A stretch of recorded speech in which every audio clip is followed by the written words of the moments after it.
విద్యాలయాన్ని స్థాపించడం జరిగింది. చూడండి, బ్రహ్మ అంటే రెండు అర్థాలు వస్తాయి.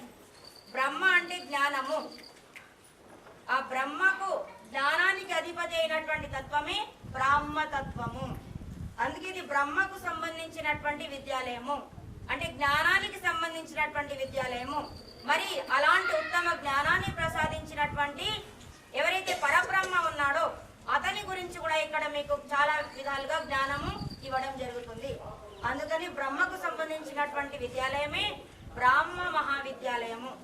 ఇలాంటి విద్యాలయంలో మనం కూర్చొని బ్రహ్మను తెలుసుకోవాలి, బాగా విద్యను మనం తెలుసుకోవాలి. ఆ విద్యను మనం హృదయంగమం చేసుకొని నలుగురికి చెప్పేటువంటి స్థితికి మనం వచ్చినప్పుడే మానవ జన్మ అనేది ధన్యమవుతుంది. కాబట్టి శాంతి పృథివీ శాంతిరాప శాంతిరోషధయః శాంతి వనస్పతయః శాంతిర్విశ్వే దేవాః శాంతిర్బ్రహ్మ శాంతి సర్వగం శాంతి శాంతిరేవ శాంతి సామ శాంతిరేధి. ఓం శాంతి శాంతి శాంతి. స్వస్తిభ్యావా పృథివీ సురేఖ. అలాగే అదుపు మహానుభావులు వారు కూడా ఈ వృక్షారోపణ కార్యక్రమంలో పాల్గొనాల్సిందిగా కోరుతున్నాను.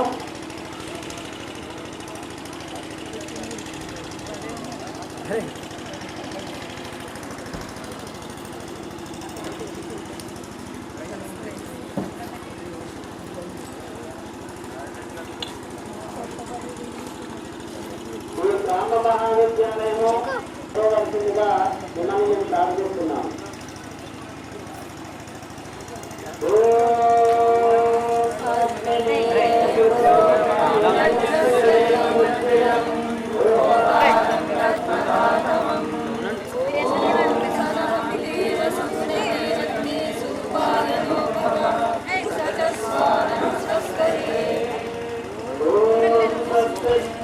Right.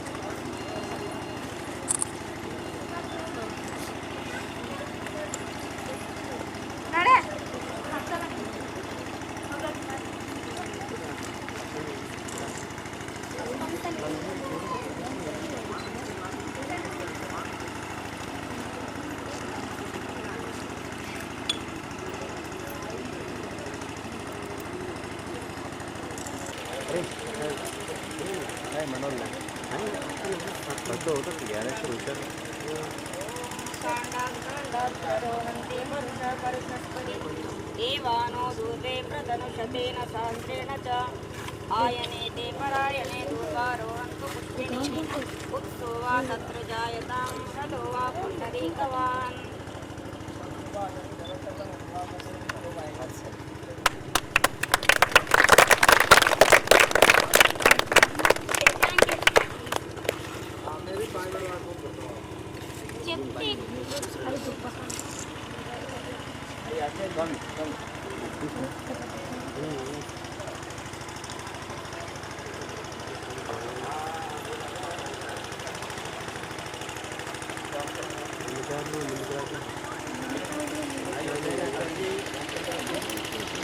जी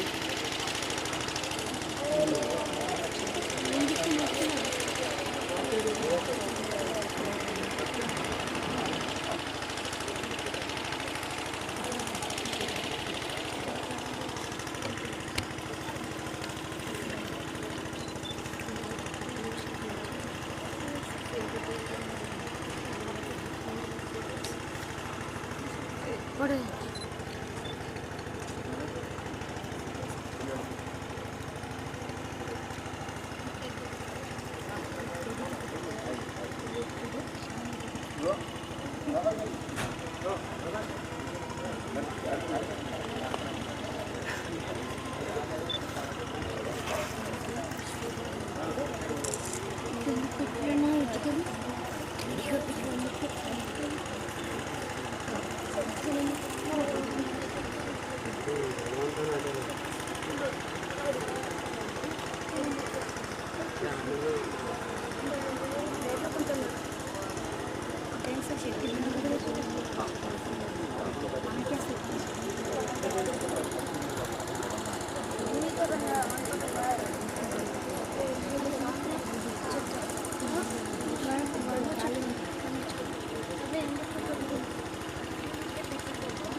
ನಾನು ನಿಮಗೆ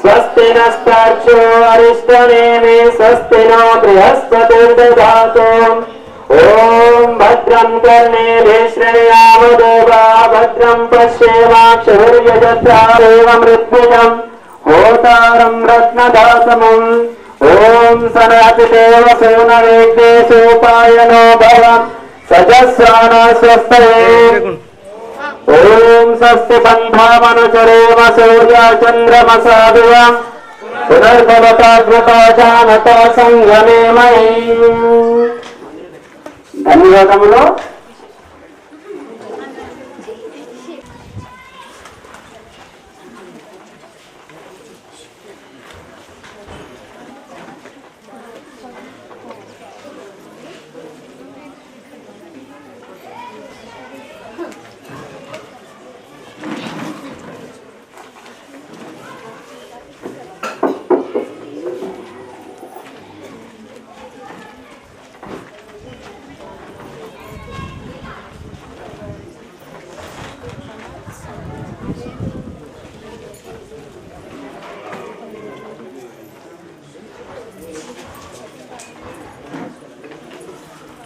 नमो उत्तिन्निदेमा ओम शांति शांति शांति।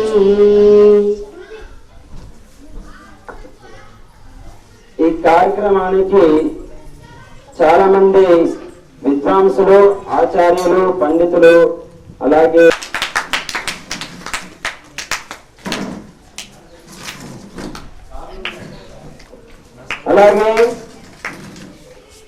ఆచార్య ఓంప్రకాష్ గారిని ఆచార్య వేదాకార్య గారిని కూడా వేదికను అలంకరించవలసిందిగా కోరుతున్నాను.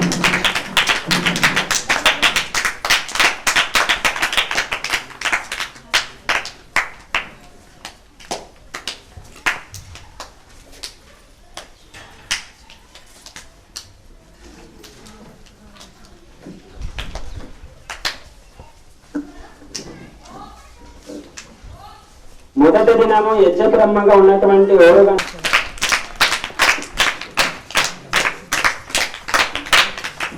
మరి కొద్ది సమయం తర్వాత పుట్టూరు వెంకటేశ్వరరావు గారు కూడా విచ్చేస్తారు.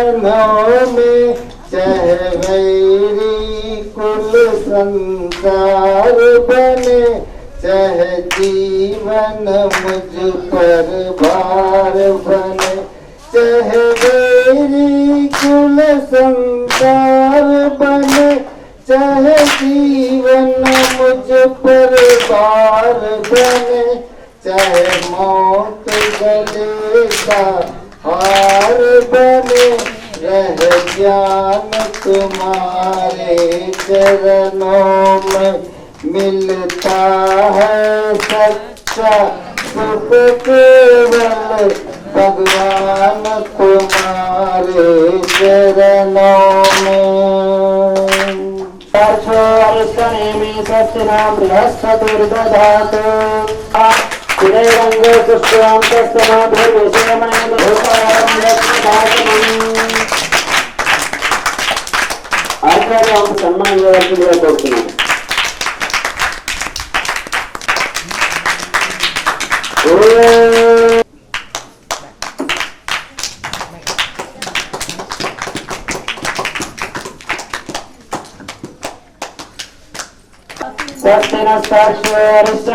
స్వస్తినో బృహస్పతిర్దధాతు. కిషన్ శెట్టి గారిని కోరుతున్నాను. కిషన్ శెట్టి గారు ఓం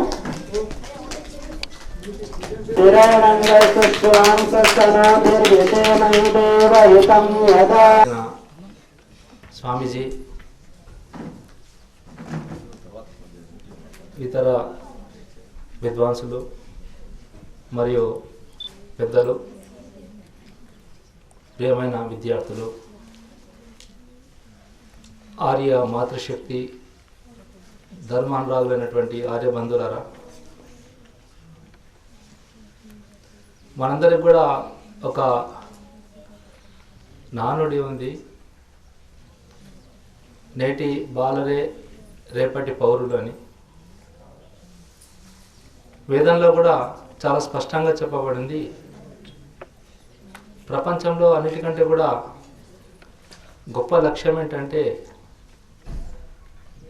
శ్రేష్ఠ సమాజ నిర్మాణం, శ్రేష్ఠ మానవ నిర్మాణం. శ్రేష్ఠతమైన మానవ శరీరంలోకి అడుగుపెట్టిన తర్వాత దాని ఇంకా మిగిలిన ఒక లక్ష్యం ఒకటి మాత్రమే, అది మోక్షము. మోక్షాన్ని చేరుకోవడానికి కేవలం మనిషి శరీరంలో మాత్రమే వీలుంది, వేరే శరీరాల్లో వీలు లేదు. మిగతా అన్ని పశుపక్షాది శరీరాలు వాటిని మనం భోగయోని అంటుంటాము. కానీ మానవ శరీరం మాత్రము ఉభయ యోని. అంటే ఈ యోనిలో మనము పూర్వజన్మ సుకృత దుష్కృతాల యొక్క ఫలాలను అనుభవిస్తూ ఇంకా ముందుకు మన యొక్క బాటను ప్రశస్తం చేసుకునే అవకాశం ఉంది. ఆ మాట గుర్తుపెట్టుకోవాలి. చేస్తే చేయొచ్చు, లేకుంటే లేదు. కాబట్టి ఆ అవకాశాన్ని మనము సద్వినియోగం చేసుకోవాలంటే వేదము వినా వేరే మార్గం లేదు. వేదోక్త మార్గమే మన మానవ శరీరాన్ని పరిపూర్ణమైన యోగ్యత కలదిగా తయారు చేయడానికి కావలసిన జ్ఞానాన్ని అందజేస్తుంది. పిల్లలు ఇక్కడ వినాలి, మీ గురించి లేదు. అలాంటి సుయోగ్యమైన సంస్కారాల నిర్మాణానికి దిక్సూచి వేదం. అది మనకు మార్గాన్ని చూపెడుతుంది. అయితే అందులో మనం చేసే ప్రతి సంస్కారానికి ముందు సంస్కార విధిలో కూడా చెప్పబడింది, యజ్ఞపూర్వకంగా మనం సంస్కారాలను చేస్తాం. అయితే కర్మక్షేత్రంలో యజ్ఞానికి చాలా ప్రముఖమైన స్థానం ఉంది. మనం చేసే ఈ భౌతికమైన యజ్ఞం ఏదైతుందో అందులో మనము పంచభూతాల్లో ఒకటైన అగ్నిని ఉపయోగిస్తాం, అగ్నిని వినియోగిస్తాం. దీని వెనుక చాలా రహస్యం ఉంది. ఆ పరమాత్మునికి కూడా అగ్ని అనే పేరుంది. పరమాత్ముని యొక్క పేరు ఎన్నో. అతడు అనంత నామధేయుడు పరమాత్ముడు. అతడే విష్ణు, అతడే బ్రహ్మ, అతడే మహేశ్వరుడు, అతడే ఇంకా ఎన్నో శబ్దాలు అతనికి ఉన్నాయి. స్వామీజీ తన యొక్క సత్యార్థ ప్రకాశంలో 100 పేర్లకు మాత్రము వ్యాఖ్యానం చేస్తూ ఇంకా ఎన్నో పేర్లు ఉన్నాయి, అనంత నామాలు అతనికి ఉన్నాయని చెప్తాడు. అయితే అందులో ఒక ముఖ్యమైన పేరు అగ్ని కూడా పరమాత్మునికి. అగ్ని స్వరూపుడు అంటాం. అయితే ఈ అగ్నికి, ఈ భౌతికమైన అగ్నిని మనం ఏ విధంగా వినియోగించుకొని మన ఈ జీవితాన్ని ధన్యం చేసుకోవాలనో మనం కొంత చర్చిద్దాం ఈరోజు. అగ్ని చాలా పవిత్రమైంది, అది ప్రకాశయుక్తమైంది. అగ్ని జ్ఞానానికి సూచిక. కాబట్టి అగ్ని ద్వారా మనము శుభకార్యాలను కూడా మనం చేస్తుంటాం అగ్నిని వినియోగించడం ద్వారా. అగ్నిలో ఒక ముఖ్యమైన లక్షణం ఏంటంటే, అగ్ని యొక్క లక్షణము, అందులో ఒక శక్తి ఉంది. దాన్ని మనం ఏమంటాం అంటే దాహక శక్తి అంటాం. చెప్పండి మీరు పిల్లలు చెప్పండి. దాహక శక్తి, దహించే శక్తి ఉంది. అది దేన్ని కూడా దహించకుండా ఉండదు, దాన్ని సూక్ష్మతరంగా మార్చేస్తుంది. అదే మనం ఏదైనా వస్తువు నీళ్ళలో వేస్తే అది దుర్గంధం అవుతుంది, కానీ అగ్నిలో వేస్తే అట్లా కాదు. కాబట్టి దుర్గంధం నివారించాలంటే మొదటి గుణం, అగ్నికి ఉండే గుణం ఏంటంటే అది దాని యొక్క దుర్గంధాన్ని వ్యాపింపజేయకుండా ఉండేందుకు దాన్ని దహించేస్తారు. కాబట్టి అదొక శుభగుణం. రెండవది, దానికి భేదక శక్తి ఉంటుంది. చెప్పండి, భేదక శక్తి, భేదించే శక్తి. స్వామీజీని అడుగుతారు, మనం యజ్ఞం చేయడం ఎందుకు, అగరబత్తీలు ముట్టించుకుంటే అయిపోతుంది కదా, సుగంధాన్ని వ్యాపింపజేయాలంటే అంటే ఏం చెప్తారంటే స్వామీజీ, దాంట్లో ఉండే ముఖ్య విశేషమైన గుణం ఏంటంటే భేదనం చేస్తుంది. ఛేదక భేదక శక్తి దానికి ఉంటుంది. ఎట్లా, మీకు ఒక ఉదాహరణ చెప్తాను. మిరపకాయ ఉంది కదా, మిరపకాయను మనం తింటే మన కారం అవుతుంది, అదే అగ్నిలో వేస్తే దాని యొక్క శక్తి దాన్ని చిన్నభిన్నం చేస్తుంది. ఆ శక్తిని చిన్నభిన్నం చేసే శక్తి కేవలం అగ్నికి ఉంటుంది. కాబట్టి దాన్ని ఏమంటారు అంటే భేదక శక్తి అంటాం. ఆ శక్తి మనం అగరబత్తుల ద్వారా వాడే సుగంధానికి లేదు, అందులో భేదన శక్తి లేదు. కాబట్టి దీనికంటే అగరబత్తుల కంటే కూడా శ్రేష్టమైనది ఏంటంటే అగ్నితత్వాన్ని ఉపయోగించుకోవాలి. మూడవ శక్తి అది కూడా మీరు చెప్పండి, గుణ సంవర్ధక శక్తి. అగ్నికి ఇంకొక శక్తి ఉంటుందంట, మూడో శక్తి. దాన్ని ఏమంటాము, గుణ సంవర్ధక శక్తి. అంటే ఒక వస్తువులో ఉండే గుణాన్ని 100,000 రెట్లు పెంచుతుంది. అది మిరపకాయనే మనం తింటే మన కారం అవుతుందని అందులో వేస్తే 1000 మంది కూడా తుమ్మడం మొదలు పెడతారు, లేదంటే దగ్గడం మొదలు పెడతారు. దాని అర్థం ఏంటంటే అందులో ఉండే శక్తిని అది 1000 రెట్లు పెంచి గాలికి అందిస్తుంది, వాయువుకి అందిస్తుంది. వాయు ద్వారా, వాయువు మన యొక్క శ్వాస కోశంలోకి వెళ్ళిన తర్వాత, శ్వాసనాళికల ద్వారా మనలోకి వెళ్ళిపోయిన తర్వాత మనము దీనికి మనం గురవుతాం. దాని యొక్క ఏదైతే శక్తి ఉంటుందో దానికి గురవుతాం మనం. కాబట్టి ఇలాంటి 3 శక్తులు చాలా ప్రముఖమైనవి అగ్నివి. దీన్ని ఆలోచించే మన ఋషులు ఏం చెప్పిందంటే, మనం ఇందులో మిరపకాయ వేయకూడదు, మరి ఏం చేయాలి, బుద్ధిమంతులు ఏం చేస్తారంటే మంచి వస్తువులు వేస్తారు. అంటే 1 తులం నెయ్యిని ఒక వ్యక్తి తింటే ఆ వ్యక్తికి ఎంతనైతే బలం వస్తుందో, అదే తులం నెయ్యిని అగ్నిలో వేస్తే ఏమవుతుందంటే 1000 మందికి అంతే బలం వస్తుంది, 1000 మందికి ఆరోగ్యం కలుగుతుంది. అందుకని స్వామీజీ ఎంత మంచి మాట చెప్పిండంటే, నీకు ఒక్కరం తింటే కూడా బలమే, మంచిదే, కానీ అందులో వేస్తే 1000 మందికి ఒక్కరికి కలిగే బలం కంటే 1000 రెట్లు పెరుగుతుంది. దాన్నే మనం పుణ్యం అంటాం. ఇది నేను నెయ్యి సేవించడం మంచిదే, అది సుకర్మ. కానీ అగ్నిలో వేస్తే అదేమవుతుంది అంటే పుణ్యకర్మగా మారుతుంది. పుణ్యానికి సుఖానికి తేడా ఏంటంటే, సుఖం అంటే నేను ఒక్కనే దాన్ని అనుభవిస్తాను, కానీ పుణ్యం అంటే నాతో పాటు నా వాళ్ళందరూ కూడా ఏదైతే అనుభవిస్తారో దాన్ని పుణ్యకార్యం. అయితే పుణ్యకార్యాలు ఏం చేస్తాయంటే మనుషుల లోపల ఉండే దుష్ట సంస్కారాలను దగ్ధం చేస్తాయి. పుణ్యకార్యాలకు ఒక శక్తి ఉంటుందండి. అందుకని మనకు పాపము పుణ్యం అని ఉంది. ఇంగ్లీష్లో పాపానికి అయితే శబ్దం ఉంది, వైస్ అంటారు. ఇంగ్లీష్లో పుణ్యానికి శబ్దం లేదు, పాప పుణ్యాలు అని అంటాం కదా మనం. పాపానికి మాత్రం ఉంది శబ్దం, అర్థం వైస్ అంటారు దాన్ని. వైస్ అంటే పాపం, కానీ పుణ్యానికి వాళ్ళ దగ్గర అర్థం, ఎందుకంటే పుణ్యకార్యాలు వాళ్ళు చేయరు, మన దగ్గర మాత్రమే పుణ్యకార్యాలు చేస్తారు. కాబట్టి పాప పుణ్యాలు, పాప పంకిలమైన సంస్కారాలు మన లోపల దగ్ధం కావాలంటే యజ్ఞం చేయాలంట. యజ్ఞం చేస్తే ఆ సంస్కారాలు దగ్ధం అవుతాయి అగ్నితో పాటు. ఎందుకంటే మాటికి స్వాహాకారం చేస్తాం కదా. ఇంకోటి స్వాహాకారం చేసేటప్పుడు నేను నా యొక్క చిన్న అనుభవంతో చెప్తున్నాను. నేను 30 ఏళ్ళ నుంచి యజ్ఞం చేస్తున్నాను. స్వాహాకారం చేస్తూ నేను ఎప్పుడైతే ఆహుతి ఇస్తుంటానో నా లోపల మెల్లమెల్లగా టెన్షన్ తగ్గినట్టుగా నేను ఫీల్ అవుతాను. మానసికమైన నాకు తెలిసిన రహస్యం నా వరకు.